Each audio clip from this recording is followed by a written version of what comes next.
সবাইকে ধন্যবাদ আজকে মেজিরিয়াম মেডিসিন আলোচনা করার আমাকে চারিত্রিকগত লক্ষণ বলার সুযোগ দেওয়ার জন্য।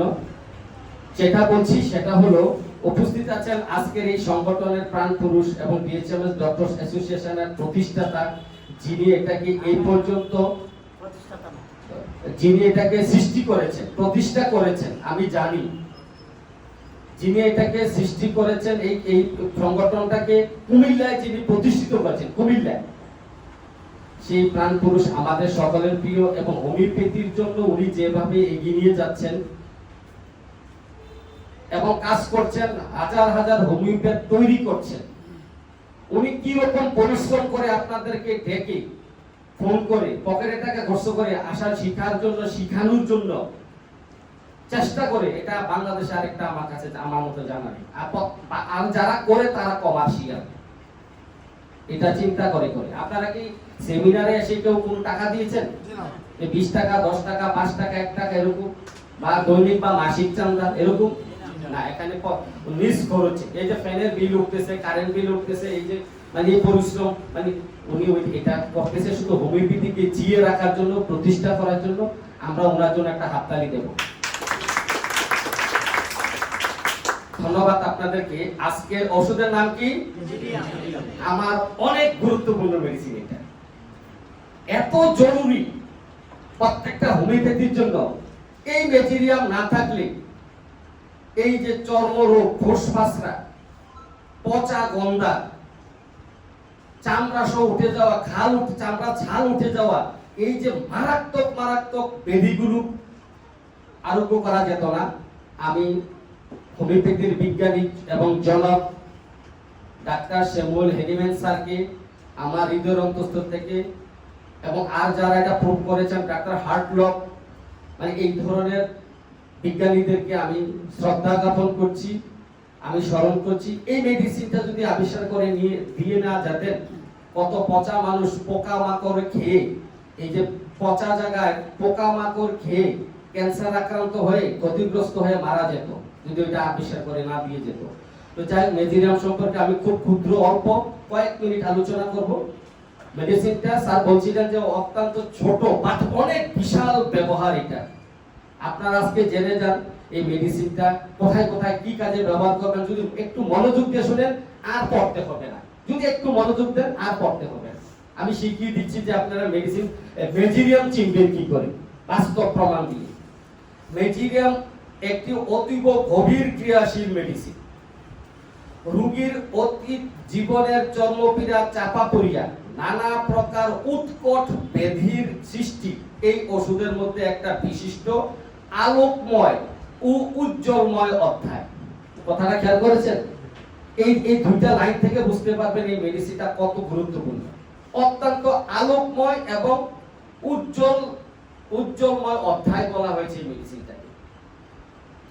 এই মেডিসিনটার ক্রিয়াস্থল হচ্ছে স্নায়ু, চর্ম, অস্থি, মাথা, মুখ, চুয়াল, পাকস্থলী, শ্লেষ্মিক ঝিল্লি ও মুখাভ্যন্তরে। উপযোগিতা: সর্দি কাশিতে ভোগী, অস্থিরতা ও পাতলা চুল এমন লোকদের রোগে এই ওষুধটা বেশি উপযোগী। এবার আসুন আমরা মেজিরিয়াম চিনব কি করে। মেজিরিয়াম ওষুধটির মধ্যে উপধ্বংস বুঝেন তো? সিফিলিস, উপধ্বংস বা সিফিলিসের পরিচয় পাওয়া যায়, কিন্তু চর্মরোগের উপর ইহার ক্ষমতা এত অধিক যে অন্য কোনো ঔষধে এই সম্বন্ধে ইহার সমকক্ষ হতে পারে কিনা সন্দেহ আছে। মানে এটার মতো এত উপযুক্ত মেডিসিন চর্মপীড়ার জন্য আর অন্য কোনো মেডিসিনে হতে পারে কিনা সন্দেহ আছে। চলিত কথায় যাহাকে গরল বলে, এমন চর্মরোগে বা মাকড়সা চাটিলে, খেয়াল করুন, মাকড়সা চাটিলে ঘায়ের চারদিকে ঘায়ের চারদিকে যখন ঘামাচির মতো ছোট ছোট ফুসকুড়ি হইতে প্রচুর রস নির্গত হইতে থাকে এবং আক্রান্ত স্থানটি প্রদাহযুক্ত হইয়া ওঠে, তখন মেজেরিয়াম প্রায় বেশ উপকারে আসে। আপনারা কি বুঝতে পেরেছেন? আক্রান্ত পাশের চতুর্পাশে যখন ফুসকুড়ির মতো এই প্রদাহ সৃষ্টি হয় আর এই ফুসকুড়ি হতে প্রচুর রস নির্গত হয়, এই রকম লক্ষণে আমরা মেজেরিয়ামকে ভাবতে পারি। এই জন্য যে সকল ঘা পাসরা বা উদ্বেগ হইতে প্রচুর পুজ সিরাম বা জলের মতো রস নির্গত হইতে থাকে, সেই সকল ফুসপাসরায় মেজেরিয়াম প্রায় অদ্বিতীয় বুঝেন? আরেকটা নেই, এমনটাই তো অদ্বিতীয় বলেন, মানে দ্বিতীয় আরেকটা কি জায়গায়?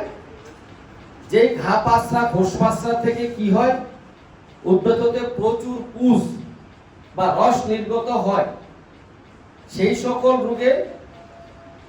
সকল রোগের পাসরায় বা ফুসপাসরায় এই মেজেরিয়াম ওষুধটা অদ্বিতীয়।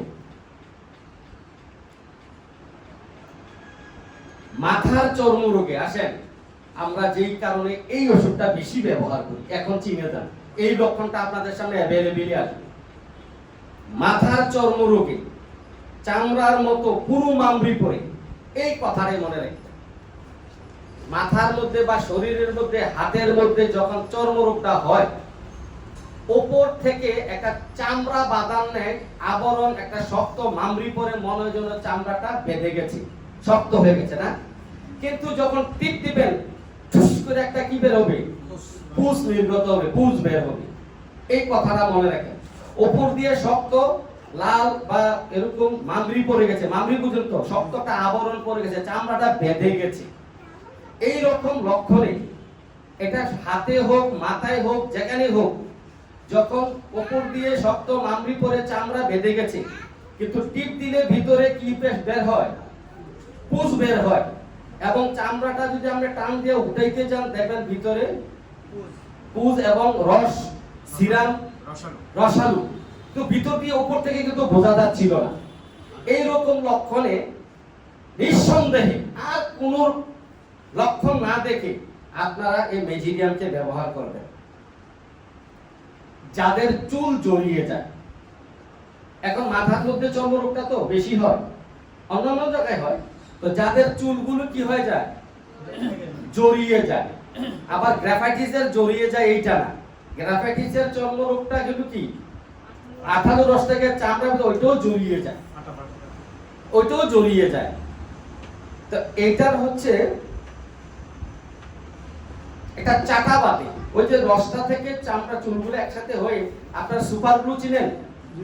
এই সুপার গ্লু লাগলে কেমন হয়ে যায়, একদম সেম, এই জটা বেঁধে যায়, এই জটা বেঁধে যায়। কিছুদিন পরে পুষ পচে কলতানির মতো হয়, দুর্গন্ধ ছড়ায়, তাতে পোকা বসে। তাতে কি বসে? চিন্তা করছেন পোকাটা কখন বসে?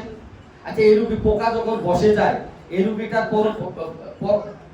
পরিস্থিতিটা কি হয়? শেষ পর্যন্ত পোকা পড়ে গেছে, আর কি লোকটা কি অবস্থা হয় বুঝতে পারছেন তো, কোথায় গিয়ে দাবিতে হয়? তো কি বড় মেডিসিন এটা, খেয়াল করুন একটু।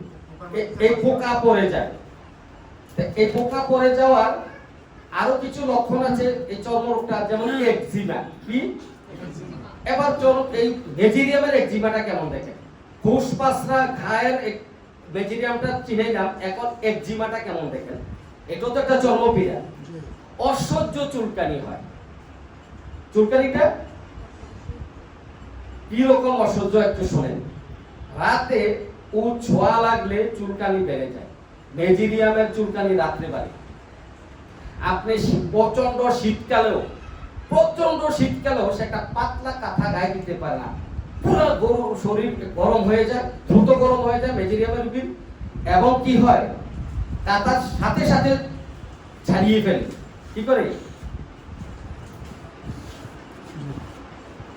কাঁথাটা সাথে সাথে ছুঁড়ে ফেলে দেয়। সে গরমটা লাগলে কি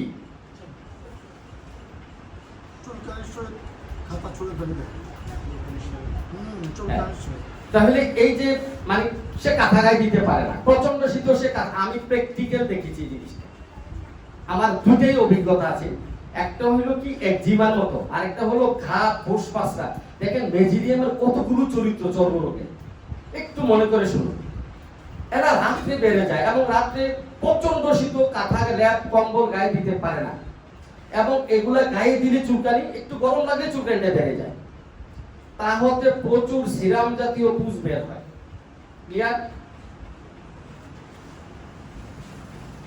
গা হলে তাতে ঘন হলদে মামরি পড়ে। যদি গা হয় হলুদ হলুদ, ওই যে টিপ দিলে চাপ দিলে ভিতর থেকে যে পুষটা বের হয়, দেখবেন একটু কাটা দিয়ে খোঁচা দিয়ে দেন, চাপ দেন, হলুদ মামরি পুষ বের হয় এবং তার নিচে ঘন হলদে পুষ জমা হয়। এখানে চুলকাইলে সেখানেও চুলকায়, অত্যন্ত দামি একটা লক্ষণ। এখানে চুলকাইলে আরেক জায়গায়ও চুলকায়। গায়ের চারপাশে ফুসকুড়ি হয়, গায়ের চারপাশে, মাঝখানে ঘা, চতুর্পাশে ফুসকুড়ি, খুব চুলকায়। মেজেরিয়ামের চুলকানির জ্বালা যে একবার ভোগ করেছে সে বুঝতে পারবে কত কষ্টকর। চুলকালে আগুনের মতো জ্বালা করে, যেটা হিপার সালফারে আছে, হিপারে আছে। চুলকালে আগুনের মতো জ্বলে, এত জ্বালা করে। গায়ের চারপাশে বৃত্তাকার চকচকে লাল হয়ে থাকে। ওই যে ফুসকুড়ি ফুটে চতুর্পাশে বৃত্তাকার একটা চকচকে লাল হয়ে থাকে। গায়ে কাপড় বা বাঁধন দিলে তা আটকে যায়। এই কথাটা মনে রাখেন। ধরেন পাছার মধ্যে, কোমরে পাছার মধ্যে কি হয়েছে, এই একজিমা, চর্মরোগ, ফুসফাসরা হয়েছে, তো রাত্রে ঘুমিয়েছে, সকালে যখন এই সালোয়ার কামিজ বা লুঙ্গি টান দিছে, চাপটা চলে আসে, ভিতরটা একবার লাল টকটকে দেখা যাচ্ছে। এরকম দেখেছেন আপনারা কখনো? আমি অনেক দেখেছি, আমি দেখে ভয়ও পেয়েছি। মানে রুগী উঠতে গেছে, রুগী লিপি শেষে এখন টান দিছে, কথা দেখেন দেখেন দেখেন কি অবস্থা, মানে চামড়া উঠে, ওই যে সিরামটা, রসটা, পুষটা কাপড়ের মধ্যে লেগে, অনেক লেগে একটু শুকিয়ে গেছে না, এটা সুপার গ্লুর মতো লেগে গেছে, আঠা লেগে গেছে, এখন একটু শুকিয়ে গেছে। যখন উঠতিকে কাপড়টা টান দিয়েছে, এই পুরো মাংস, উপরের মামরিশ যা আছে একবার এসে গেছে, ভিতরের ক্ষতটা এখন স্পষ্ট হয়ে গেছে।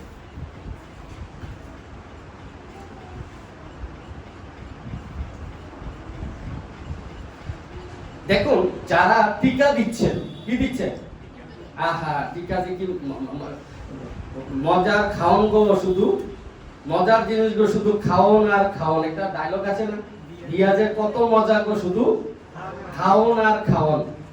এই মানে টিকা যে কি মজার জিনিসগুলো, শুধু খাওন আর খাওন। যার একবার হইছে, বর্তমানে 95% রোগী আসে চেম্বারে চুলকানি নিয়ে, জানেন আপনারা? আমার কাছে 95% রোগী আসে চুলকানি নিয়ে। তাদের একটাই কমপ্লেইন, টিকা দেওয়ার পর থেকে এই কমপ্লেইনটা শুরু। আর যে 5% চুলকানি ছাড়া আসে, তাকে মেডিসিন দেওয়ার পরে এই 5% চুলকানি হয়ে যায়। এবার বুঝতে পারছেন? 99.99 না, বাকি নেই। আমার জানার মধ্যে বাকি নেই। আমি বহুত কষ্ট পাইতেছি, এইসব রুগীরা বহুত কষ্ট পাইতেছি। আমার এক রুগী ফাঁসি দিয়ে ফেলছে 2 বার। এরপর তার ছেলে এবং মেয়েকে নামাই আছে, মা আজকে ফাঁসি দিও না। তো পরে হসপিটালে নিয়ে গেছে, তো ডাক্তারকে দিয়ে বুস টুস দিয়ে কুচাতে নিয়ে গেছে, বুস টুস দিয়ে কি করছে, 2টা মলম টলম আনছে। তো কইছে এরপর মা আর 10টা দিন অপেক্ষা করে, ফুত আমি অল্প দুঃখে আমি ফাঁসি দেই, আর 10টা দিন অপেক্ষা কর। সাড়ে তো বোঝা আল্লাহ কি রহমত জানেন, ওনার ছিল পেটে আলসার, ক্যান্সার। এই মানে যখন ওষুধ দিয়েছিলাম, এই ক্যান্সার ভালোই, আলসার ভালোই, আর ওনার এই জন্ম পিরিয়ডটা দেখা যায় ভয়াবহ অবস্থা হয়েছে। আল্লাহর রহমতে এখন সম্পূর্ণ 10 দিনের মাথায় আল্লাহর রহমতে কুদরতি ভাবে ভালো হয়ে গেছে কিনা জানি না, উনি একদম ভালো হয়ে গেছে।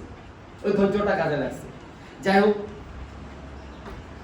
আমরা প্রতিষেধক হিসাবে, আমরা যারা টিকা দেই, এই প্রতিষেধক হিসাবে মেজিরিয়াম অত্যন্ত গুরুত্বপূর্ণ এই টিকার উপরটা কাটানোর জন্য। এবং টিকা দেওয়ার ফলে যে একজিমা বা চুলকানি যুক্ত উদ্বেগ দেখা দেয়, এই জন্য আমরা কি ব্যবহার করব? আরো তো মেডিসিন আছে। যদি টিকা দেওয়ার ফলে কি দেখা দেয়, এই চুলকানি, উদ্বেগ বা একজিমা, চর্মপীড়া দেখা যায়, তখন আমরা মেজিরিয়ামের কথা ভাববো। আর অন্যান্য লক্ষণ দেখা দিলে, অন্যান্য রোগ দেখা দিলে অন্যান্য মেডিসিন আপনি লক্ষণ ভিত্তিক দিতে হবে। এতক্ষণ যে মামরি পরা বা চামড়া বাতার সর্বরোগের কথা বলিয়াছি, তাহা তাহা চাপা পড়িয়া উদ্রাময় মল, এই চর্মরোগগুলা, মনোযোগ, এই চর্মরোগগুলা খুব মনোযোগ, এই যে চাপা পড়া চর্মরোগগুলো যখন চাপা পড়ে যায়, চাপা পড়ে গেলে এই রোগগুলো অপচিকিৎসায়, যে দার্শনিক সাহেব বলছেন না একটু আগে, আমরা প্রকৃতির বিরুদ্ধে, প্রাকৃতিক বিরুদ্ধে কোনো চিকিৎসা নিলে যদি চাপা পড়ে যায়, মানে অন্য কোনো মলম টলম বা নানান জাতীয় কারণে যদি এই চর্মরোগটা, একজিমাটা, গা পাশাটা চাপা পড়ে যায়, তাহলে যে রোগগুলা হবে কি হবে? এই রোগগুলো হচ্ছে উদ্রাময়। উদ্রাময় চিনেন? ডায়রিয়া, উদরাময় মল, অজীর্ণ, ফেনাযুক্ত, অম্লগন্ধ বা দুর্গন্ধযুক্ত হয়, তখন আপনারা মেজিরিয়াম ব্যবহার করবেন। চাপা পড়ে গেছে রোগটা অন্য কোনো ব্যক্তিতে, তাকে মেজিরিয়াম দিবেন। আসুন, এই মেজিরিয়ামের একটা চমৎকার হচ্ছে দাঁত ব্যথা। দাঁত ব্যথাটা কেমন দেখেন? দাঁত ক্ষয়ে যায়, দাঁত ক্ষয়ে যায়। যেমন আমরা ক্রিউজুটে পাই, দাঁত ক্ষয়ে যায়, কালো হয়ে যায়, এমন আছে না? এই দাঁত ক্ষয়ে যায়, দাঁত যেন বড় হয়ে গেছে, একটার সাথে একটা ঠেকলে আগলে কি হয়? ব্যথা হয়। চাপা পড়লে ব্যথা হয়, কনকনে ব্যথা হয়। ওই ব্যথা বাড়ে রাতের বেলায়। কখন? আর যখন সে শ্বাস নেয়, মুখ খুলে শ্বাস নেয়, এই ব্যথা উপশম হয়। এভাবে শ্বাস নিলে একটু, এভাবে শ্বাস নিলে কি হয়? উপশম হয়। নিঃসন্দেহে আপনারা দ্রুত মেজিরিয়ামের ব্যবস্থা করুন, তাইলে সে সুস্থ হয়ে যাবে। উপশম হয় কখন? শ্বাস ভিতরে টেনে নিবি। আর যদি নিঃশ্বাস নিলে উপশম হয়, দাঁতের গোড়া ক্ষয়ে যায়, দাঁতের গোড়া ক্ষয়ে যায়। আরো মেডিসিন আছে কি? মার্কসল। মার্কসলের বিপরীত, মার্কসল কি হয়? আঘাত হয়ে যায়। মার্কসলের আঘাত হয়ে যায়, বিশেষ করে চিনি দিয়ে আজকে। মার্কসলের দাঁতের এই সামনের দুইটা দাঁত, এই দুইটা দাঁত দেখবেন অনেকের ক্ষয়ে যায় আস্তে আস্তে। খেয়াল করেছেন? যে মার্কসলের রোগী, মনে রাখবেন। বাচ্চারা, যাই হোক, মার্কসল বাচ্চারা তো মার্কসল তো অনবরত ব্যবহার হচ্ছে। যাদের উপরের দাঁতগুলা, সামনের উপরের মারির উপরের দুইটা দাঁত বেশি ক্ষয়ে যায়, আগা ক্ষয়ে যায়, মার্কসল। আর গোড়া ক্ষয়ে যায় মেজিরিয়াম। আগা ক্ষয়ে যায়, মনে রাখেন, দাঁতের আগা ক্ষয়ে যায় মার্কসল, মার্কুরিয়াস। আর যদি গোড়া দিয়ে ক্ষয়ে যায় মেজিরিয়াম। দেখুন, সামান্য রাগলে মেজিরিয়ামের মাথা যন্ত্রণা তীব্র হয়ে যায়, মাথা সামান্য ছোঁয়া লাগানো যায় না, ব্যথা করে, ডান দিকে বেশি হয়। আমরা আরেকটা গুরুত্বপূর্ণ তথ্য দিয়ে আমি শেষ করে দিচ্ছি, এটা মনে রাখবেন। হাত, বাচ্চারা দেখবেন হাত পা ব্যথা নিয়ে আসে না? তাই এসে বলবে, ডাক্তার সাহেব, বাচ্চাটা রাত্রে আসলে মা আমার পা টিপে দাও, হাত টিপে দাও, বলে না? দেখবেন না, বহুত রোগী আসে এরকম। কিরকম দেখেন? তার কোন হাতটা ব্যথা করে, তো বলে তোমাকে কেন ব্যথা করে প্রশ্ন করলেন, তো বলে যে স্যার ওই যে সারাদিন যে দৌড়াদৌড়ি করে মনে এই কারণে। আসলে না, দৌড়াদৌড়ি তো আছেই। আসলে দেখেন কি, এই যে হাড়, বিশেষত লম্বা হাড়, কোন হাড়? লম্বা হাড় কোনগুলো একটু দেখাতে পারবেন? হ্যাঁ হ্যাঁ, ফিমার, ফিমার।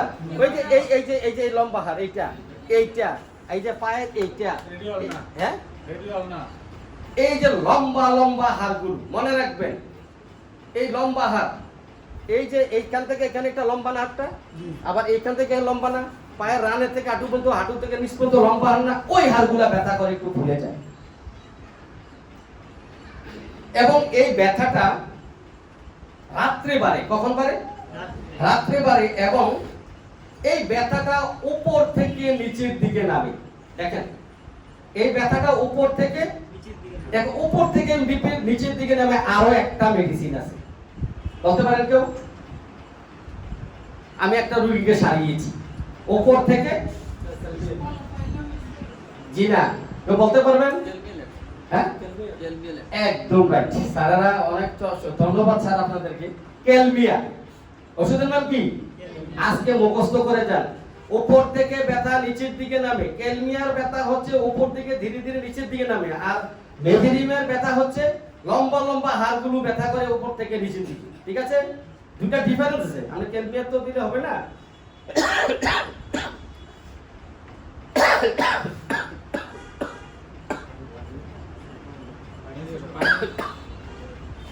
তো মেজিরিয়ামের ব্যথা হচ্ছে লম্বা লম্বা হাড়গুলো।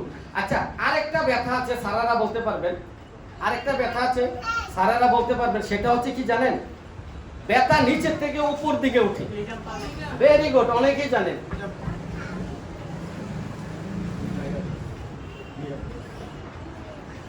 তাহলে তিনটা ওষুধ আমরা জেনে দেবো। ব্যথার ধরন যদি ভাই আজীবন মনে রাখতে পারবেন, ব্যথা নিচের থেকে উপরের দিকে উঠে। লিডামের ব্যথাটা হচ্ছে আক্রান্ত স্থানে ঠান্ডা দিলে উপশম। কি ঠান্ডা লাগলে উপশম লিডামের ব্যথায়। নিচের থেকে শিরশির করে ব্যথাটা উপর দিকে ওঠে। আর মেজিরিয়ামের ব্যথা হচ্ছে উপর দিকে, এবং ক্যালমিয়ার ব্যথাও উপর থেকে নিচের দিকে নামে। হারে হারে।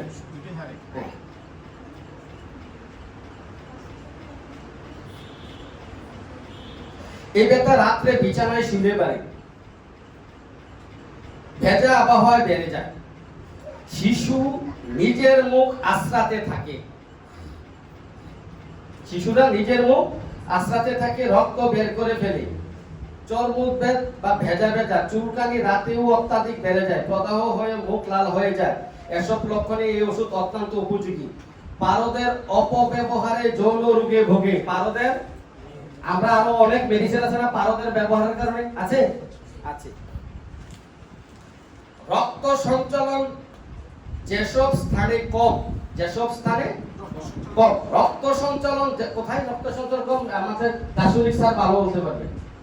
রক্ত সঞ্চালন যেসব স্থানে কম, যেমন হাত পায়ের শেষাংশ, হাত পায়ের শেষের অংশগুলোতে রক্ত সঞ্চালনটা একটু কম হয়, ও কর্ণে ইরাপশন হয়, আগুনের উত্তাপে এর চুলকানি বৃদ্ধি পায়, এই ক্ষেত্রে আমরা মেজিরিয়াম দেব। আমার আলোচনা এখানেই শেষ। আরেকটা বিষয় হচ্ছে, আমি ছোট্ট এক মিনিট একটা প্র্যাকটিক্যাল উদাহরণ দিয়ে বলি। আমার ধামগড় মুরাদনগর থেকে একটা রোগী বাচ্চা আসছিল, তার জন্মের 6 মাস পরে চুলকানি দেখা দেয়। 4.5 বছর ঢাকা আনোয়ার হসপিটাল সহ কোন হসপিটাল 4.5 বছর তো কোনো রাখে নেই। তা আমার কাছে যখন আসে, তার চুলগুলো জড়ানো, কেটে দিছে। ওই যে পকেট মার ছিনতাইকারী ধরলে যে এরকম হয়, এবলু থেবলু চুল ছাড়াই দেয় না, জটা লাগি গেছে, টান দেয়া যতটুকু পারছে কেটে দিছে, এরকম অবস্থায় আছে। প্রচন্ড কষ্ট পাচ্ছিল। তার বাবা বিদেশ থেকে ভিডিও কল দিয়ে সারা রাত্র তাকে কান্না থামায়। সে সারা রাত্র কান্না করে, তো যন্ত্রণা বেড়ে যায়, রাতের বেলা মেজিরিয়ামে, আর সকালবেলা ঘুমায়। তো এই রুগীটা নিয়ে আসলে আল্লাহর মধ্যে 1 ডোজ মেজিরিয়াম 30 দিয়েছিলাম। কত? 30। আপনারা এই চর্মপীড়ায় যাদের ওই যে পুজ হয়, মামরি পড়ে, এই লক্ষণে দিবেন কি? মেজিরিয়াম ওল্ড পোটেন্সি 30। 200 দিল কাজ হবে না, 6 দিল, 30 দেওয়ার সাথে 1 সপ্তাহ পর একবারে নিবারণ হয়ে যাবে। 1 সপ্তাহ এরপরে দেখবেন তার এগুলো চামড়াতে কোনো ক্ষত বিক্ষত কিছুই থাকবে না। আর ফুসকুরির মতো যেগুলো ছোট ছোট ফুসকুরি ফুটে, এগুলাতে দিবেন নিউ পোটেন্সি, তাহলে দ্রুত কাজ করবে। সকলকে ধন্যবাদ আমার এই বক্তব্য মনোযোগ দিয়ে শোনার জন্য।